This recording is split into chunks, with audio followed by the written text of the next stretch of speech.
On August 11th, 1991, Nickelodeon aired the first episode of Rugrats.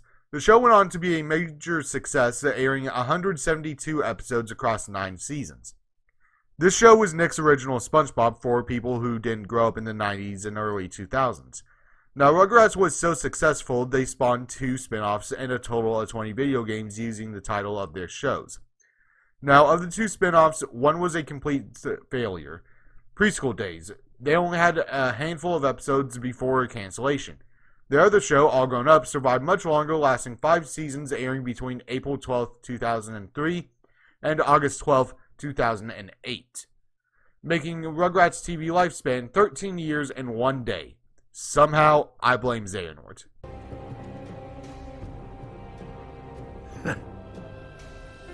Legend has it that darkness once covered the world. Now, over the course of the years, I've noticed people really hate All Grown Up. Now, I'm someone who grew up during both these shows' air times, so I did grow up watching this show, and I did enjoy it. But let's see if the show is as bad as everyone claims. Was there anything good in All Grown Up or not? Let's take a look at the show's pilot episode, Coup Deville.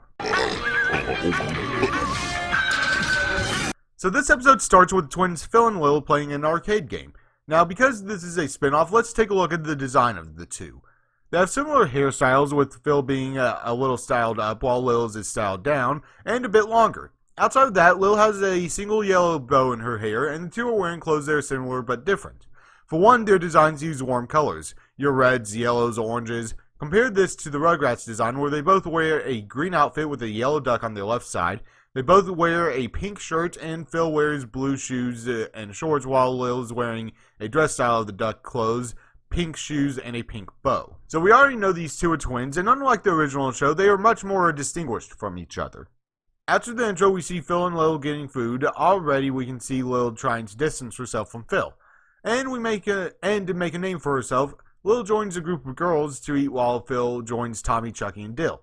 Dill's sniffing foods blindfolded and guessing what they are while Tommy and Chucky watch. So let's talk about these designs. Tommy has his dad's purple hair and a yellow and white shirt. Chucky doesn't look too different. He now wears a green button-up and has braces. He's the nerd after all. Dill has a teal long-sleeve shirt with a green stripe on it, and he has his mother's red hair. So Lil gets invited to a party and is told not to invite Phil because he's so different. Lil tries to make an excuse for Phil when he breaks in and... You'll never believe it! Dill sniffed my armpit and thought it was fish! Lil tells Phil to grow up and runs off, and we cut to their mother's coffee shop. I'm not sure if they actually own it or not, but we learn that the family is about to go on vacation. We get a random transition and learn that the B-plot is Chucky trying to get out of the presidential fitness test. Funny how things change after 16 years.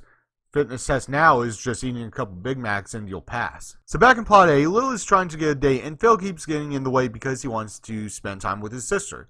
This is one of those things that done properly can ruin an episode. I think it was done well here. Lil isn't trying to distance herself permanently from Phil. She just wants to be seen as her own person, which is fine.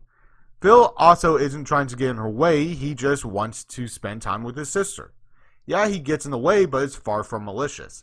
It's small, but it keeps them both likable. So Lil tells Phil to screw off, and the teacher announces a partner project. The teacher puts people in groups of 2 and groups Phil and Lil together. Lil, sick of being grouped with her brother, goes on a rant about how she and Phil are always seen as one person. We cut to the twins after school in their room, where Phil tries to figure out why Lil lost it in class, and when she is going to start acting normal. She doesn't give him an actual answer and just calls him her little brother. Then their parents come in. Lil loses it again when her parents show her a matching outfit for the two when they go on vacation, exclaiming that she's not going. We then cut to the next day where Phil is explaining what happened to Tommy and Dill. Chucky comes by claiming that he's protesting the presidential fitness test by not taking it, and we learn that Tommy is going to be the voice of reason for the show. Interesting. So later we see Lil's mother go to talk to Lil about how they treated their kids like one for so long. Her mother asks what would help her feel more like her own person, and we cut to Phil playing the game from the beginning of the episode. Phil looks for someone to play with, and Dill shows up wanting to be Phil's twin. He's the weird kid. Phil goes home where he learns that Lil is moving to a new room. Phil's mother tells him that he gets his own room, and when he is left alone, he just sits down and thinks. The next day, Dill shows up dressed as Phil and... So, I thought we could bond over some before school spitting. That's kind of mine and Lil's thing. She's a champ. She once hacked it across the street. We see Lil walk by, and she smiles about what Phil is saying about her. Phil manages to get Dill to drop the twin thing, and we see Chucky skip the fitness test by hiding in the bathroom. He watches out a window and ends up breaking a water pipe. While he tries to hold the pipe shut, we see Lil talking to the girl from the beginning of the episode, and Chucky ends up getting caught and is forced to take the test tomorrow. So Lil goes to the party, and all the girls start bad-mouthing Phil. They start small, and the more they badmouth him, the more we see Lil start to take offense from their insults. She stands up for her brother and tells off the partygoers before going home and making up with Phil, explaining why she's been on edge. We also see clips of their vacation. So on its own, it's all grown up a good show. Well, from this pilot, it could go either way. This pilot isn't too special, and without prior knowledge of these characters, it can be really hard to start a show like this. Now, the episode wasn't that bad and was a middle-of-the-road type of episode, a real 6 out of 10. Now, how about as a spinoff? Well, yeah, I think it's a fine episode. Even knowing these characters, there's nothing wrong with the episode. Now, seeing the characters grow and how their personalities have changed is interesting.